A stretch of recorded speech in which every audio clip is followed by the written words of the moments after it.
رسول اللہ لبیک لبیک لبیک یا رسول اللہ لبیک لبیک لبیک یا رسول اللہ لبیک لبیک لبیک یا وسلم علی رسولہ الکریم اما بعد فاعوذ باللہ من الشیطان الرجیم بسم اللہ الرحمن الرحیم ان الذین یحادون اللہ ورسولہ اولئک فی الاذلین صدق اللہ العظیم وصدق رسولہ النبی الامین الکریم ان اللہ وملائکتہ یصلون علی النبی یا ایھا الذین آمنوا صلوا علیہ وسلموا تسلیما الصلاة والسلام علیکہ یا سیدی یا رسول اللہ وعلی آلکہ واصحابکہ یا حبیب اللہ الصلاة والسلام علیکہ یا سیدی یا رسول اللہ وعلی آلکہ واصحابکہ یا حبیب اللہ الصلاة والسلام علیکہ یا سیدی یا رسول اللہ وعلی آلکہ واصحابکہ یا خاتم النبیین۔ آپ تمام لوگ حضور علیہ السلام کے غلام تشریف فرما ہیں، تو اس لیے ہم نے کلمہ پڑھا آقا و مولا حضور علیہ السلام کے نام کا، تو انشاءاللہ نظام بھی ہم نے لے کر آنا ہے، تو وہ وہی نظام لے کر آنا ہے جو آقا و مولا لے کر آئے، جس کا نام نظام مصطفیٰ ہے۔ ٹھیک ہے جی، تو سمجھ آ رہی ہے گال جناب؟ جس کو دوران بیان اگر آپ کو کوئی بات سمجھ نہیں آتی، یا آپ کو کوئی ایسا لگتا ہے کہ کوئی بات بڑی کوئی مفاداتی یا کوئی سیاسی گل ہو رہی ہے، تو آپ نے بیان کے دوران ہی کھڑے ہو جانا ہے اور آپ نے ہم سے پوچھنا ہے کہ جناب آپ جو بات کر رہے ہیں اس کا حوالہ کیا ہے، اور جو بات آپ نے کہاں سے کی۔ تو ابھی پہلے ہی آپ کو دعوت ہے، میں کوئی ہم وہ کہ پروفیشنل خطیب ہے کوئی نہیں، ٹھیک ہے، تو اس لیے جو بات ہے وہ سیدھی سادھی ہے، لیکن ہمارے چلے جانے کے بعد پھر یہ اعتراض بنتا نہیں ہے، کیوں میدان تو ادھر لگا ہوا ہے نا جی، تو جنے دا پتہ تو میدان اندر ہی لگتا ہے، تو اگر کسی نے کوئی اتنا اعتراض ہے، کوئی اتنا جنا ہے جس میں کوئی اعتراض ہے، تو وہ پھر دوران خطاب دوران تقریر آپ نے کھڑے ہو کے پوچھ لینا ہے کہ جناب بتائیں آپ یہ بات کر رہے ہیں۔ تو بات بالکل سیدھی سادھی سی ہے، ہمیں تو یہ بات نہیں سمجھ آتی کہ دن ہو یا دوپہر ہو یا رات ہو، اور مختلف علاقوں میں شہروں میں جانے کا معمول ہے، ہر جگہ پہ تقریر کرتے ہیں، جاتے ہیں، لیکن ہر جگہ پہ جا کے 30 منٹ بیان ہے، 40 منٹ ہے، 45 منٹ ہے، گھنٹہ ہے، ہر جگہ پہ میں جا کے یہ مسئلہ سمجھانا پڑتا ہے جس کو کہتے ہیں مسئلہ ناموس رسالت، تحفظ ناموس رسالت۔ اسی جا کے لوگاں نے دسنے ہیں کہ جناب مہربانی کرو، اللہ دا واسطہ جی، نبی کے نام کا آپ نے کلمہ پڑھا ہے تو اس نبی کی عزت ناموس کی پہرےداری کے لیے کھڑے ہوں۔ آپ سب لوگ مسلمان ہیں، قرآن و حدیث پڑھنے والے ہیں، تو اس لیے قرآن کے قانون کے نفاذ کے لیے کھڑے ہوں۔ حضور کے نام کا کلمہ پڑھا تو اس لیے نظام مصطفیٰ کے نفاذ کے لیے آپ کھڑے ہوں۔ تو اب اگر ہم آپ کے پاس ادھر کوئی ایسا کوئی خطیب آ جائے اور وہ آ جانے کے بعد وہ بندہ گھنٹہ یہ تقریر کرے، اور گھنٹہ اس کا ایک ہی موضوع ہو، ایک گھنٹہ وہ تقریر کرے، اور تقریر بیان جو بار بار ایک گل کرے کہ جناب آپ لوگ عزت والے غیرت والے لوگ سارے بیٹھے ہوئے ہو، تو ایک آپ کی ماں ہیں اور آپ کی بہنیں ہیں، پھر اگر آپ شادی شدہ ہیں تو ایک آپ کی بیوی ہے، اور اگر تسی صاحب اولاد ہو تو پھر آپ کی بیٹی ہیں، تو اس لیے آپ لوگ عزت والے لوگ ہیں، آپ غیرت والے لوگ ہیں، آپ نے اپنی ماں کی عزت کی بھی حفاظت کرنی ہے، اپنی بہنوں کی بھی عزت کی حفاظت کرنی ہے، اپنی بیوی کی عزت کی بھی حفاظت کرنی ہے، اپنی بیٹیوں کی بھی عزت کی حفاظت کرنی ہے۔ اب ہم آپ کو مسئلہ سمجھا رہے ہیں آپ کی ماں، بہن، بیٹی اور بیوی کی عزت کا، ٹھیک ہے نا جی؟ تو پھر گل ختم ہوئے تو پھر اسی یہی گل کریے، پھر گل ختم ہوئے تو پھر یہی تقریر کریے، پھر یہی گل کریے، گھنٹہ ہم آپ کو یہ سمجھانے میں لگا دیں، تو پھر حق تو یہی بنتا ہے، ہوگا بھی اسی طرح کہ جو منتظمین جلسے ہیں، جنہوں نے جلسہ کروایا، جنہوں نے ہمیں بلایا، تو اسی اس نے بھی پکڑو گے کہ ہاں بھی تو کہ بھی مولوی نے پڑھا کے لے کے ہیں، تو کہ اس کی انہاں کی دس کے ہیں کہ ہم غیرت والے نہیں ہیں، یا ہمیں اپنی ماں بہن بیٹی کی عزت کا مسئلہ پتہ نہیں، اور آپ ہمیں بھی پکڑ لیں گے کہ جناب خیر ہے تسی ایک کی گل بار بار کہہ رہے ہو، تسی کیا سمجھتے ہو کہ خالی آپ کی ماں بہن بیٹی ہیں، ہم لوگ ماں بہن بیٹیوں والے نہیں، آپ ہمیں کیا سمجھتے ہیں کہ ہم اپنی ماں بہن بیٹی کی عزت کی حفاظت نہیں کرتے؟ تو کاش اللہ وہ ہمیں دن دکھائے، کبھی تو ایسا ہونا کہ ہم جب ماں بہن بیٹی کی عزت کا مسئلہ سمجھانے کی ضرورت نہیں، تو پھر امتی کو نبی نبی کی عزت کا مسئلہ سمجھانے کی آخر کیوں ضرورت ہے؟ کبھی تو کوئی ایسا دن ہو کہ آپ میں سے کوئی حضور کا غلام اٹھے، ہم آقا و مولا کی عزت ناموس کی پہرے داری کا مسئلہ آپ کو سمجھا رہے ہوں، آپ ہمیں کہیں کہ مولانا جس نبی کا کلمہ آپ نے پڑھا اسی نبی کے نام کا کلمہ ہم نے پڑھا۔ آپ تو قارئ تقریر کل کرا کو اگر میدان لگا آقا و مولا کی عزت ناموس کی پہرے داری کا، تو مولانا پھر آپ دیکھیں گے کہ آپ پیچھے ہوں گے، اگر گولی بھی چلی آپ سے آگے ہاتھ ہوں گے اور سینہ پھاڑ کے نبی رحمت کے نام پر گولی کھائیں گے، اور پھر بھی ہم پیچھے ہٹیں گے نہیں، بلکہ ہم سے نعرہ لگائیں گے لبیک لبیک یا رسول اللہ، لبیک لبیک لبیک یا رسول اللہ، لبیک لبیک لبیک یا رسول اللہ، لبیک لبیک۔ اس لیے اب بتاؤ اگر کوئی شخص اپنی ماں بہن بیٹی کی بیوی کی عزت کی رکھوالی کرے تو اس میں تسی کیا کہیں دے ہو جی للہ شریف آلے پنڈ دادن خان آلے اونچا کیا کہتے ہیں اس کو؟ تو جو امتی اپنے نبی کی عزت کے لیے نہ نکلے اس کو کیا کہتے ہیں؟ لیکن آج ہمارے معیار بدل گئے اور آج ہماری ترجیحات بدل گئی۔ دکھ کی بات کہ جن آقا و مولا نے ہمیں اتنی عزتیں دی، ہر بندے کی کوئی عزت ہے نا جی، عزت والے بیٹھے ہو کس کی وجہ سے ہے؟ اور کعبۃ اللہ شریف یہ تصویر لگی جی دیکھیں، یہ میں کوشش ہوتی ہے حدیث مبارک کو سنائیے تاکہ انہیں پتہ لگے۔ اب آپ کی عزت کتنی ہے، آپ کی کتنی ہے، آپ کی کتنی ہے، جتنی بھی ہے وہ حضور کی وجہ سے ہے۔ اور کتنی عزت ہے کہ جن لوگوں نے حج اور عمرہ کیا، جب آپ بیت اللہ شریف خانہ کعبہ دے تسی جان دے ہو نا اس طرح، تو پہلی نگاہ پڑے تو آنکھوں سے آنسو جاری ہو جاتے ہیں، بندہ دعا کرتا ہے یا اللہ میری معافی میری توبہ۔ یہ ہم نے دیکھا، ایک ہے نگاہ مصطفیٰ، ایک کعبۃ اللہ کو آقا و مولا نے دیکھا۔ تو جب حضور علیہ السلام نے دیکھا نا حرم کے اندر آپ موجود، تو آقا و مولا حضور علیہ السلام نے کعبۃ اللہ کو اشارہ فرمایا اور آپ نے مخاطب کیا۔ حضور نے فرمایا کہ اے کعبۃ اللہ ہمیں یہ معلوم ہے کہ تم اللہ کا گھر ہے۔ خانہ کعبہ بیت اللہ شریف کعبۃ اللہ اللہ کا گھر ہے نا جی۔ حضور نے فرمایا کہ اے کعبہ ہمیں یہ معلوم ہے کہ تو اللہ کا گھر ہے، ہمیں یہ بھی معلوم کہ تیری بہت بڑی عزت، تیرا بہت بڑا مرتبہ مقام ہے۔ اب سنیں جو للہ شریف اور پنڈ دادن خان میں آپ حضور کے غلام بیٹھے، صدیاں گزر جانے کے بعد اتنی عزتیں حضور آپ کو دے کے گئے۔ حضور نے فرمایا کہ اے بیت اللہ ہمیں یہ معلوم کہ تو اللہ کا گھر، تیری عزت، تیرا مرتبہ، تیرا مقام، لیکن وہ شخص جس نے مجھ محمد عربی کے نام کا کلمہ پڑھا۔ حضور نے فرمایا کہ جس شخص نے مجھ محمد عربی کے نام کا کلمہ پڑھا، اس کی عزت، اس کا مرتبہ، اس کا مقام کعبۃ اللہ تجھ سے بھی بڑھ کر۔ حضور ہمیں اتنی عزت دے کے گئے، لیکن آج ہماری عزت کا معیار کیا ٹھہرا؟ ہماری عزت کا معیار یہ ہے، آج تصویر کھچوائی جاتی ہے حق میں زمانہ کے ساتھ، آج تصویر کھچوائی جاتی ہے اس ڈبو کے ساتھ جس نے ممتاز حسین قادری کو قاتل کہا، آج تصویریں اور عزت کا مقام رشتہ داری ناتا اس کے ساتھ بیان کیا جاتا ہے۔ تو یہ گل کرو نا کہ ہم حضور کے غلام ہیں، اس سے بڑی اور کائنات میں کون سی نسبت اور عزت ہے؟ لوگ کہتے ہیں نہیں ہمارا تو صدر جاننے والا، ہمارا وزیر اعظم جاننے والا، ہمارا جرنیل جاننے والا، ہمارا تھانہ دار جاننے والا، ہمارا کوئی جاننے والا نہیں، نہ ہم کسی کے ماننے والے، ہم ماننے والے آقا و مولا حضور علیہ السلام کی۔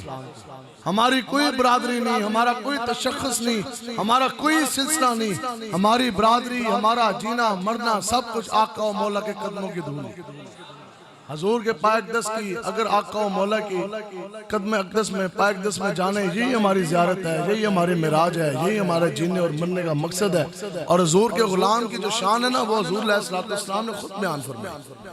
وہ حضور کا غلام نہیں ہو سکتا، یہ ذہن میں رکھیں۔ اور قاضی شریک سننا جی انہاں کی اس وقت کے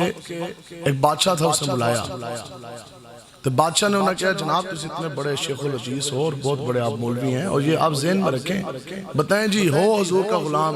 تو وہ کبھی کسی دنیا دار کمینے کے در پہ جاتا ہے؟ کبھی صدر کے پاس جاتا ہے، کبھی وزیر اعظم، اور امام صاحب نے فرمایا ہے، آپ فرماتے ہیں جدو تسی کسی دینی مذہبی بندے نو،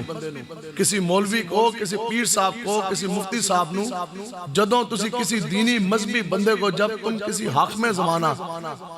مانا کہ کسی صدر، وزیر اعظم، گورنر یا کسی ایم این اے، ایم پی اے کے در پہ دیکھو نا، اس کے دروازے پہ جا کر بیٹھا ہوا اس کو، یا اس کے ڈیرے کے اندر یا اس کے دفتر کے اندر، تو امام صاحب نے لکھا پھر تم پہ لازم ہے کہ تم اس کے ایمان کے اوپر شک کر جاؤ۔ آج تک جتنے بھی اللہ کے ولی گزرے، حضور علیہ السلام کے غلام گزرے، آپ بتائیں کیا ان کے زمانے میں تھانیدار نہیں تھے؟ نمبردار بھی تھے، اور آج تو چلو جو اوپر بیٹھے اپنے آپ کو مسلمان کہتے ہیں، جیسے ہیں وہ ساروں کو ہی پتہ ہے، لیکن اس وقت تو اوپر کافر بیٹھے سن، انگریز بیٹھے سن، لیکن بتائیں کوئی ایک، کیا پیر مہر علی شاہ صاحب کی زمین نہیں سی؟ اعلیٰ حضرت کی برادری نہیں تھی؟ آپ کے رشتہ دار نہیں تھے؟ اور سب سے زیادہ بدعت کے اور شرک کے فتوے اعلیٰ حضرت نے لگے، اور لوگوں نے آپ کو شہید کرنے کے بھی منصوبے بنا دیے، کتنی کتنی سختیاں آپ نے دیکھی، لیکن بتاؤ کیا اعلیٰ حضرت کبھی کسی تھانے دار کے پاس گئے؟ کیا پیر مہر علی شاہ صاحب کسی پٹواری دو کول گئے؟ کیا آج تک تاریخ اسلام میں حضور کا کوئی بھی غلام کسی دنیا دار کے پاس چل کے گیا؟ نہ صدر کے پاس، نہ وزیر کے پاس، نہ ایم این اے کے پاس، نہ ایم پی اے کے پاس، کیوں کہ وہ ایک سجدہ جسے تو گراں سمجھتا ہے، 1000 سجدوں سے دیتا ہے تجھے نجات۔ ہم سجدہ کرتے ہیں صرف اللہ تبارک و تعالیٰ کو، کرتے ہیں نا جی، اس کے بدلے میں اللہ تعالیٰ نے ہمیں کیا انعام فرمایا کہ اللہ نے ہم پہ یہ خاص فضل فرمایا کہ جب ہم نے اللہ تبارک و تعالیٰ کے سامنے سجدہ کر دیا، اس کے بعد اللہ تعالیٰ نے ہمیں دنیا میں کسی کے سامنے جھکنے نہیں دیا۔ نہ مسلمان مورتی کے آگے جھکتا ہے، نہ ویڑے دگے، نہ اگ دگے، نہ سانپ کے آگے، نہ سورج کے آگے، نہ پانی کے آگے، نہ کسی مورتی کے آگے، کیوں جی، نہ کسی بت کے آگے۔ تو وہ ایک سجدہ جسے تو گراں سمجھتا ہے، 1000 سجدوں سے دیتا ہے تجھے نجات، اور وہ ایک غلامی آقا و مولا حضور علیہ السلام کی جسے آج تو گراں سمجھتا ہے، وہ ایک غلامی آقا و مولا کی جسے آج تو مشکل سمجھتا ہے، 1000 غلامیوں سے دیتی ہے تجھے نجات۔ جو حضور کا غلام نہیں ہے نا، جو دنیا داروں کے غلام ہے، آپ قرب و جوار میں تسی دیکھو، اگے پیچھے نگاہ پھرو، جس نے کسی دنیا دار کی غلامی کی تو آگے سے اس کی اولادوں نے اس کی اولادوں کی غلامی کی، غلام ابن غلام ابن غلام، نسلوں کی نسلیں گزر گئی ہیں، ان کی غلامیاں کرتے کرتے کرتے کرتے آنے والی نسلیں بھی ان کی نسلوں کی غلامی کریں گی، لیکن ہم ہیں لبیک والے آقا و مولا کے غلام۔ ہمارے بزرگوں نے کسی دنیا دار کی غلامی نہیں کی، ہمارے بزرگوں نے بھی ابھی غلامی کی تو آقا و مولا حضور علیہ السلام کی، آگے سے ان کی اولادوں نے نسلوں نے اگر غلامی کی تو وہ بھی آقا و مولا کی، اور ہم غلامی کر رہے تو آقا و مولا کی، اور انشاءاللہ قیامت تک جو ہماری نسلیں آئیں گی وہ بھی اگر غلامی کریں گی تو کسی وڈیرے کسی دنیا دار کی نہیں کریں گی، اگر وہ بھی غلامی کریں گی تو آقا و مولا کی انشاءاللہ۔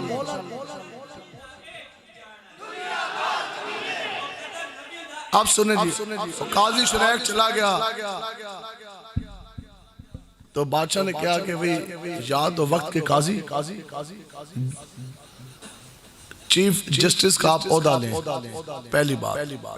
اگر نہیں تو دوسری بات یہ ہے کہ پھر آپ نے میرے گھر کا آ کے کھانا کھا لیں، ٹھیک ہے، اور تیسری بات یہ ہے کہ آپ نے میرے بچوں کو بھی پڑھانا ہے۔ تو قاضی صاحب نے کہا جی میں تو چیف جسٹس بھی نہیں بنتا، اور میں جا کے آپ کے بچوں کو بھی نہیں پڑھاتا، کیونکہ قاعدہ تو یہی ہے کہ پیاسا جو ہے وہ کنویں کے پاس آتا ہے، نہ کہ کنواں چل کے پیاسے کے پاس جاتا ہے۔ وہ کہنے لگے نہ میں چیف جسٹس بنتا ہوں، نہ میں تمہارا کوئی منصب لوں گا، اور نہ ہی میں تمہارے بچوں کو پڑھاؤں گا۔ انہوں نے کہا چلو کچھ بھی نہیں کر دینا، بادشاہ نے کچھ بھی نہیں کہا، اس نے جی کچھ نہیں کرتے، تو بادشاہ نے کہا چلیں ٹھیک ہے، آپ نا ایک مرتبہ میرے گھر کا آکے کھانا کھا لیں۔ اور جناب اس گل تے راضی ہوئے، تو ظاہری گل ہے بادشاہ تھا، پھر بادشاہ دے کول بڑے سیانے بھی لوگ ہوندے سن، تو جڑا اس دا باورچی سی اس دا بھی دنیا دے اندر نہ سی، اس باورچی نے بڑا اعلیٰ اور عمدہ کھانا کھلایا۔ قاضی صاحب آئے تے منہ دے کے جناب کھانا رکھیا، تے قاضی صاحب جناب کھان دے نال انگلیاں بھی چٹن، تو اور جڑا ایسے نا اس دا خنسامہ تے نال وزیر کھڑا، اس نے کہا بادشاہ سلامت، ایسا لذیذ کھانا بنایا ہے کہ آپ دیکھنا کہ یہ کھاتا رہ جائے گا۔ وہی بات ہوئی، وہ کھاندا گیا نال وزیر کھڑا سی۔ تو یہ تو دنیا کا قاعدہ قانون ہونا نا مفتی احمد جار خان نیمی صاحب رحمۃ اللہ تعالی علیہ، آپ فرماتے ہیں جو جس کا کھاتا ہے وہ اسی کے گن گاتا ہے. تو جدو بندہ کھانا کھا رہا سی نا تو نال وزیر کھلتے سی تو وزیر نے پتہ بادشاہ نے کیا انہوں نے کہا جناب اے ہن تہاڈا ہی ہے، ہمارا تعارف کیا ہے کہ یا رسول اللہ تیرے ٹکڑوں پہ پلے غیر کی ٹھوکر پہ نہ ڈال، اور جھڑکیاں کھائیں کہاں چھوڑ کے صدقہ تیرا، اور میں تو مالک کی کہوں گا اور مالک کی حبیب، یعنی محبوب اور محب میں نہیں میرا تیرا. تو جدو اس بادشاہ دے نال یہاں تو بڑے بڑے لوگ دینی مذہبی رہنما آپ دیکھیں گے، کبھی وہ بنی گالا میں جا کے حاکم زمانہ کی جھولی میں بیٹھتے ہیں، کبھی سیکریٹریٹ میں، کبھی اسمبلیوں میں. ٹھیک ہے جی. تو جب اس نے کھانا کھا لیا اور 7 وزیر کھڑیا سی، اس بادشاہ نے کیا اس کے بادشاہ سلامت اور آگے کھا گیا نا تے تو ہی ہے. تو پھر دنیا نے دیکھا کہ اسی قاضی نے اس نے عہدہ بھی لیا، اس نے اس کے بچوں کو پڑھایا بھی، اور اس کے حق میں اس نے جو سے ہیں وہ فیصلے بھی سنائے. کچھ سمجھ آئیے جی آپ کو؟ جی آج لوگ جا کے نہ چاما پیندے نے، ان کے دروں پہ بیٹھتے ہیں اور ان کی غلامیاں کرتے ہیں. تو اس لیے کلمہ آقا و مولا کے نام کا پڑھا تو حضور کے نام کا ہی جو نظام مصطفیٰ ہے وہ لے کر آنا، اور حضور کے غلام کی یہ نشانی ہے. آپ نے یہ نہیں سمجھنا حضور علیہ السلام کی عزت ناموس کا جو مسئلہ ہے نا جی، اگر جو بندہ توڑے بچوں کو یہ سمجھے نا کہ حضور کی عزت کی پہرےداری کے بغیر، تحفظ ناموس رسالت کی پہرےداری کے بغیر جب مرن جان دے بعد توڑے نماز روزے حج زکوٰۃ قبول ہو جائیں گے تو یہ آپ کی بہت بڑی خام خیالی ہے. حضرت مجدد الافسانی صاحب رحمۃ اللہ تعالیٰ علیہ نا سنے ہیں نا جی سارے نے. حضرت مجدد پاک آپ کے فرماتے ہیں پتہ ہے، آپ فرماتے ہیں کہ ایک بندہ پوری زندگی وہ درود شریف پڑھتا رہے اکیلے بیٹھ کے ایک سوئی دے اندر تے پوری توجہ دے نال تسبیح پھیردا رہے درود شریف وہ پڑھتا رہے، لیکن زندگی کے ایک لمحے کے بھی اندر اگر وہ حضور کے اوپر ہونے والی گستاخی کو وہ ٹھنڈے پیٹ سن لیتا ہے، اگر وہ میدان عمل میں نہیں آتا، منہ توڑ جواب نہیں دیتا، گستاخ رسول کو وہ بدلہ نہیں لیتا، تو آپ نے فرمایا وہ پوری زندگی کی عبادتیں اس کے منہ کے اوپر مار دی جائیں گی. اب اس کی مثال ایک ایسی ہے کہ ابھی یہاں محفل میلاد شریف تاجدار ختم نبوت کانفرنس ہو رہی ہے، اللہ نہ کرے بار حضور کی دین کے اوپر حملہ ہو رہا ہو، قرآن کے اوپر حملہ ہو رہا ہو، صحابہ کے شان میں کوئی بک بکارے کر رہا ہو، اسی اندر کہیے نہیں جی ابھی میرا بیان ہے تو اس کے بعد حضرت دوسرے آج ان کا بیان ہو، تو کیا ہمارا بیان کرنا اور آپ کا سننا قبول ہو جائے گا؟ بار آقا و مولا حضور علیہ السلام کے معاذ اللہ خاکے بان رہے ہوں، ہم ادھر اندر پینا فلیکس اور جھنڈے لگا رہے ہوں، ہم ادھر اندر نعتیں پڑھ رہے ہوں، تو وہ نعتیں پڑھنا، وہ فلیکس اور جھنڈے لگانا کیا ہمارا قبول ہو جائے گا؟ جی بار بتاؤ اپنے باپ کے بارے میں گالی کوئی نہیں سنتا، کوئی سنتے ہیں جی؟ کوئی ہم یہ برداشت کر سکتے ہیں کیونکہ ہمارے باپ کو قاتل وہ کافر کہا جائے؟ اب بتاؤ کہ ہمارے باپ کی، ہمارے والد گرامی کی عزت زیادہ یا حضرت ابو بکر صدیق کی عزت زیادہ؟ بعد افضل الانبیاء، افضل الخلق بعد از انبیاء ہیں. قیامت تک انبیاء کرام کے بعد اگر کسی کا سب سے بڑا عزت مرتبہ مقام ہے تو وہ جناب حضرت ابو بکر صدیق کا ہے. تو کیا ملک پاکستان جو اسلام کے نام پر بنا، کہ آپ کو نہیں پتا کہ 2 سال پہلے محرم میں ایک وہ ذاکر خنزیر سے بھی زیادہ پلیت اسلام آباد کیپٹل کے اندر اس نے سپیکر میں تقریر کرتے ہوئے معاذ اللہ نقل کفر نباشد سپیکر دے اندر وہ حضرت ابو بکر صدیق کو وہ کافر کہہ گیا. اب یہی تو باتیں ہیں، ہمارے باپ کو کوئی گالی دیتے تھے خالی استغفر اللہ کہنا ہے.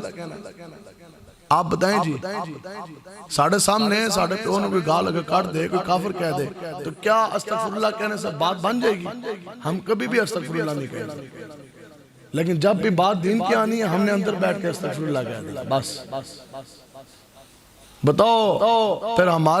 تو کہتے ہیں جی ہم حضرت ابو بکر صدیق کے ماننے والے بیٹھے ہیں جی سارے، تو اس کا منہ کس نے بند کروانا تھا، اس سے بدلہ کس نے لینا تھا؟ ہم غازی ملک ممتاز حسین قادری ہمارا ہیرو ہیں جی، ہاں جی ہیرو ہیں. اب کسی کا باپ یا کسی کا بھائی یا کسی کا رشتہ دار کسی کا دوست آپ کی عزت بچاتے بچاتے اور ڈیالہ یا جناب جیلن دی جیل دے اندر چلا جائے 5 سالوں بندہ جیلن دی جیل دے اندر رہے آپ بتائیں کہ 5 سالوں کے اندر آپ اپنے اس رشتہ دار کی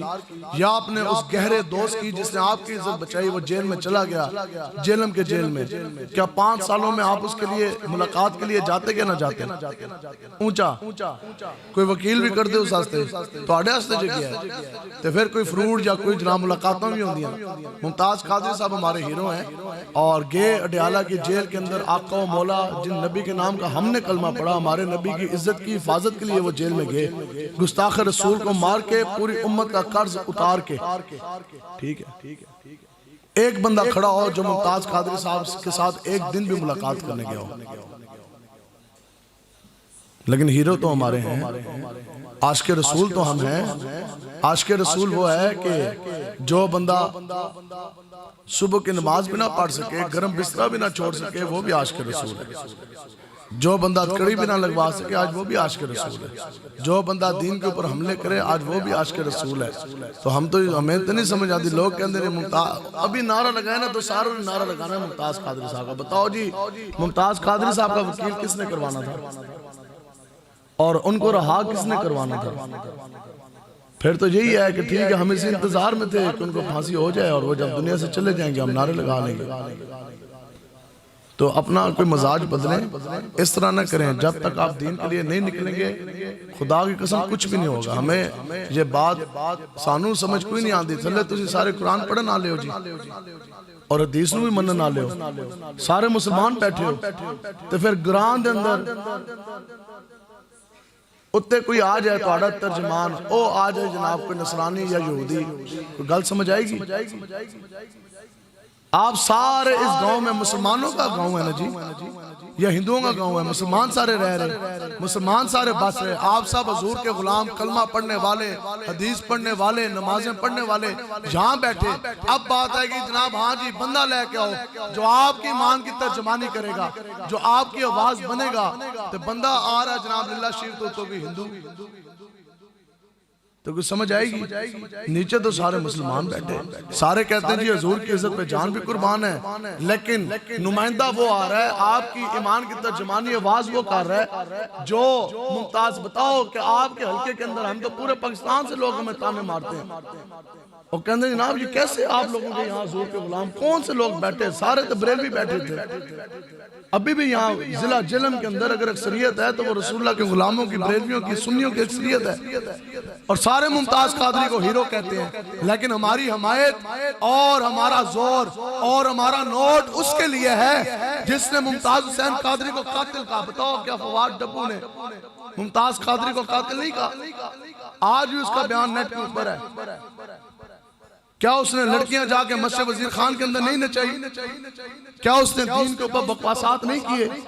سب کچھ کر جانے کے باوجود لوگ کہتے ہیں نہیں جی ہمارا پیسہ بھی اس کے لیے ہے ہمارا لیڈر بھی وہ ہے ہمارا امام بھی وہ ہے تو بالکل کوئی پریشانی نہیں یہ تو آپ کی مرضی ہے نا وہ تو مدینہ پاک کی گلی ہیں وہی مدینہ پاک کی گلی وہی مسجد نبوی شریف وہی آقا و مولا کا مسلح حضور کی امامت پیچھے نمازیوں کی صفیں بنی ہیں اسی صفوں کے اندر حضرت ابو بکر صدیق بھی ہیں فاروق اعظم بھی ہیں عثمان غنی بھی ہیں حیدر قرار مولا کائنات بھی ہیں بلال حبشی بھی ہیں حضرت ابو عبیدہ بھی ہیں لیکن پیچھے وہی نمازیوں کی صف میں ہاتھ باندھ کے رئیس المنافقین عبداللہ بن ابی بھی کھڑے یہ تو اندر کی بات ہے آپ نے جس طرف بھی جانا ہے لیکن حضور علیہ السلام نے فرمایا کہ جس انسان کے ساتھ تم نے اس دنیا میں محبت کی اس دنیا میں بھی تم اس کے ساتھ قیامت میں بھی اس کے ساتھ جس کو آج آپ اپنا لیڈر رہنما مانیں گے جس کے نظام کے لیے آج آپ کھڑے ہوں گے آپ اس دنیا میں بھی اس کے ساتھ ہیں قیامت میں بھی اس کے ساتھ ہیں آج لوگ یہ کہتے ہیں آج لوگ یہ بھی کہتے ہیں نا کہ جناب نہیں جی لبیک والے جو دھرنے دیتے ہیں جو ابھی انہوں نے لانگ مارچ کیا تحفظ ناموس رسالت کا لانگ مارچ ہے اور تحفظ ناموس رسالت کو کہا جا رہا ہے جناب یہ تو سیاست ہے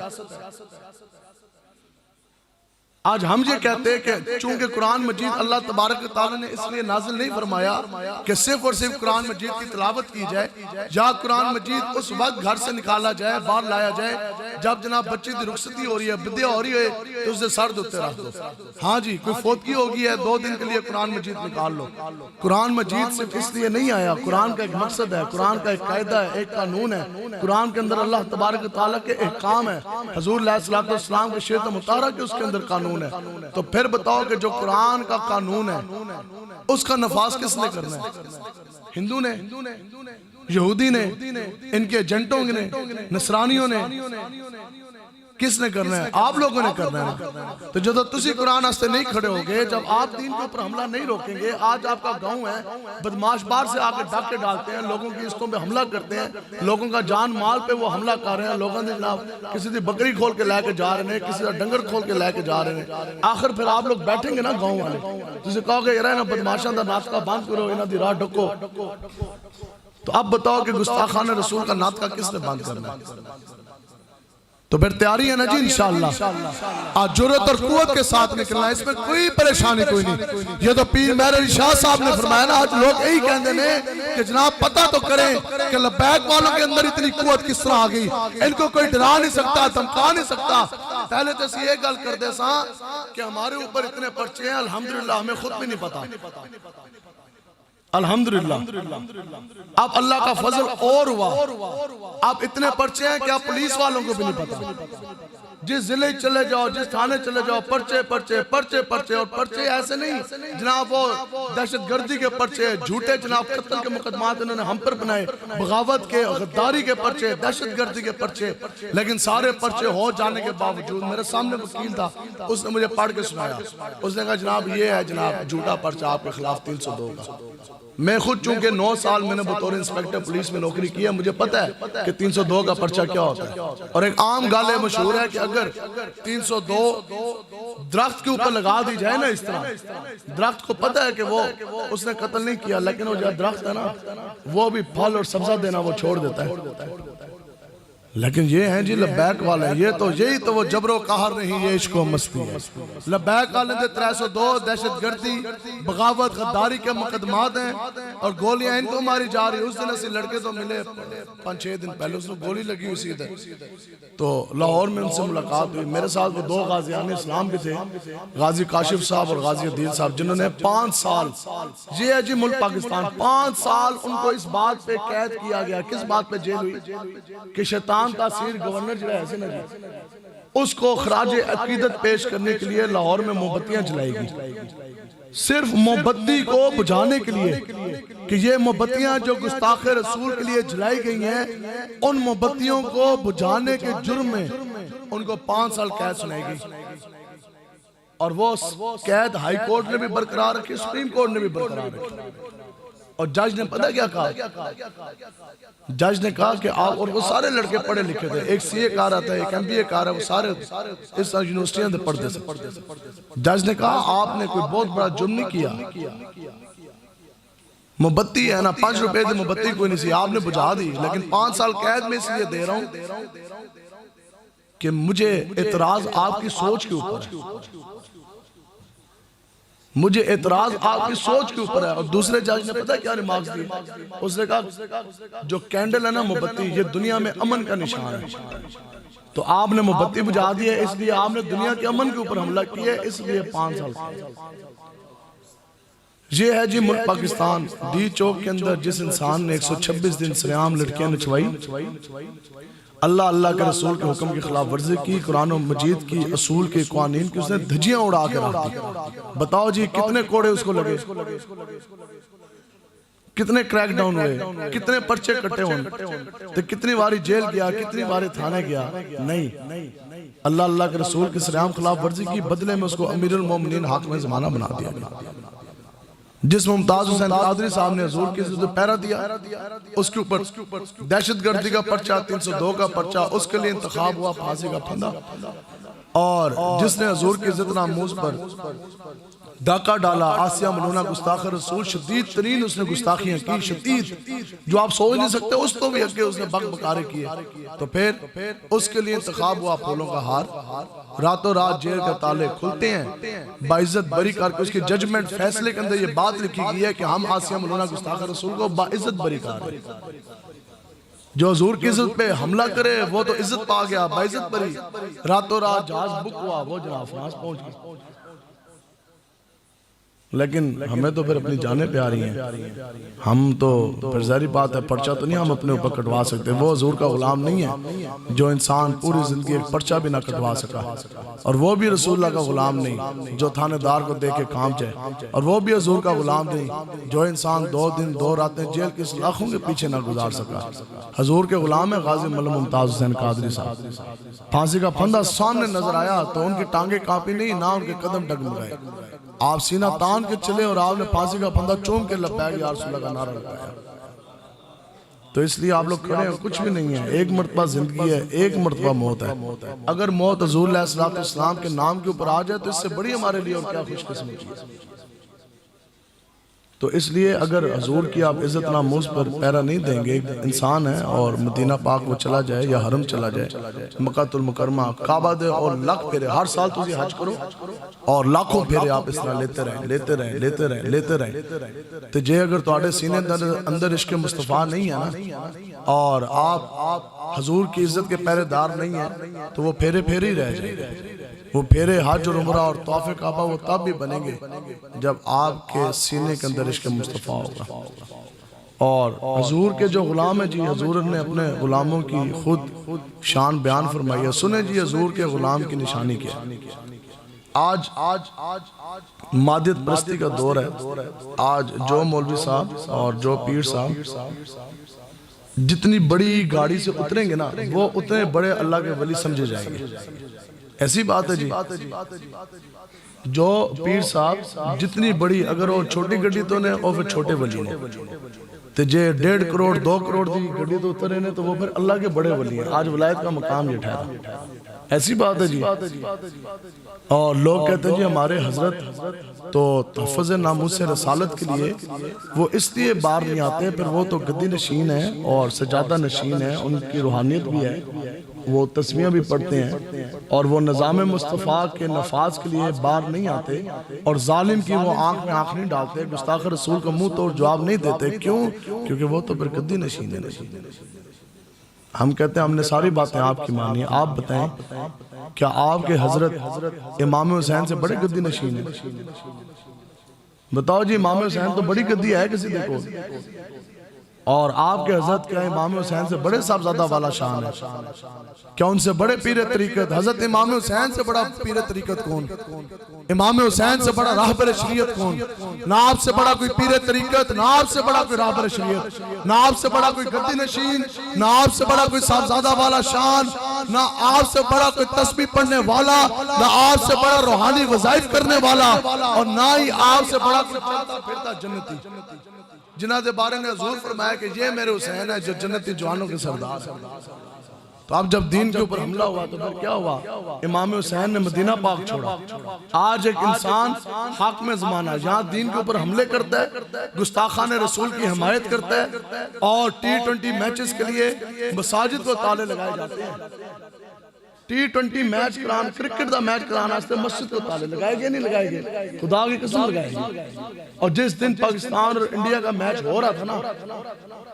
اسی دن کئی لڑکیوں کی کشمیر کے اندر ہندو فوجیوں نے ریپ کیا، ان کی اس نے لوٹی. کیوں لوٹی؟ کیونکہ ان کو تو پتا تھا یہ جو مسلمان ہے یہ تو میچ دیکھ رہے ہیں اسٹیڈیم میں، یہ تلواریں لے کر اپنی ماں بہن بیٹی کی عزت کے لیے تھوڑی آئیں گے. یہ تو وہ ایک مسلمان کے ہاتھ میں کتبہ چھکے گا، دوسرے کے ہاتھ میں کتبہ جناب چوکے گا، ایک جناب ایک بلے باز کے لیے نعرے لگا رہا ہے، دوسرا. اگر ان کو پتا ہوتا نا یہ سلطان صلاح الدین ایوبی کے وارث ہیں، اور اگر ان کو یہ پتا ہوتا کہ یہ آج بھی محمد بن قاسم کا پڑھایا ہوا سبق نہیں بھولے، جو ایک عورت کو چھڑوانے کے لیے، ایک عورت کی عزت کے لیے، محمد بن قاسم 17 سال کی عمر تھی اور باہر سے آیا، ہندوستان کے اندر راجہ دائر کی اینٹ سے اینٹ بجا کے رکھ دی، پورا برے صغیر جناب اس نے پورا فتح کر کے رکھ دیا. کیوں؟ صرف ایک عورت کی عزت. ان کو پتہ ہے کہ آج یہ اپنے نبی کا پڑھایا ہوا سبق بھی بھول گئے. ایک عورت کا مسئلہ تھا, حضور علیہ السلام یہاں تو کئی عورتیں دوپٹے اتروا کے نچوا دی گئی, لیکن پھر بھی ہمارے حاکم تو وہی ہیں. ایک عورت کا مسئلہ تھا, یہ ہے جی دین اسلام. ایک عورت کی چادر کا مسئلہ تھا. صحابہ آئے آ کے عرض کی, یا رسول اللہ, حضور علیہ السلام مدینہ منورہ میں اور مسجد نبوی شریف کے اندر جلوہ گر سن. صحابہ آگے عرض کی کہ جناب ایک عورت ہے اور اس کی جو چادر ہے نا, چادر, تو ایک یہودی نے اس کی چادر کھینچی ہے. یہ ہے جی دین اسلام. آج لوگ کہتے ہیں کہ اسلام امن کا درس دیتا ہے, اور لبرل جن کو اسلام کے لیے بے پے کا نہیں پتا, وہ ہم مولویوں کو اور آپ جو حضور کے غلام جو دین کے ماننے والے تانوں دس دینے جناب اسلام امن کا درس. امن کیا ہے آپ کے نزدیک؟ امن وہ اس چیز کو کہتے ہیں کہ کوئی حضور کے خاکر بنائے, رسول اللہ کی گستاخیاں کرے, پھر چپ. آپ نے بولنا یہ امن ہے یا یہ بغیرتی ہے؟ اچھا بتاؤ جی, آقا و مولا سے بڑا امن پسند کون؟ حضور علیہ السلام رحمت اللہ عالمین آپ. اور اگر اس کائنات میں, قبر میں, اگر حشر میں بھی پوری انسانیت کو اگر سکھ کا چین آئے گا, اگر کوئی امن کی فضا بنے گی تو وہ بھی آقا و مولا کی وجہ سے بنے گی. حضور سے بڑھ کر بڑا امن پسند کوئی نہیں, اور اسلام سے بڑا امن پسند مذہب بھی کوئی نہیں. سنیں جی, اب کیا ہوا؟ امن کیا ہے آج کا؟ امن یہ ہے کہ کوئی حضرت ابو بکر صدیق کو معاذ اللہ کافر کہے گا تو اسے نہیں بول سکتے, اور جو بولے گا,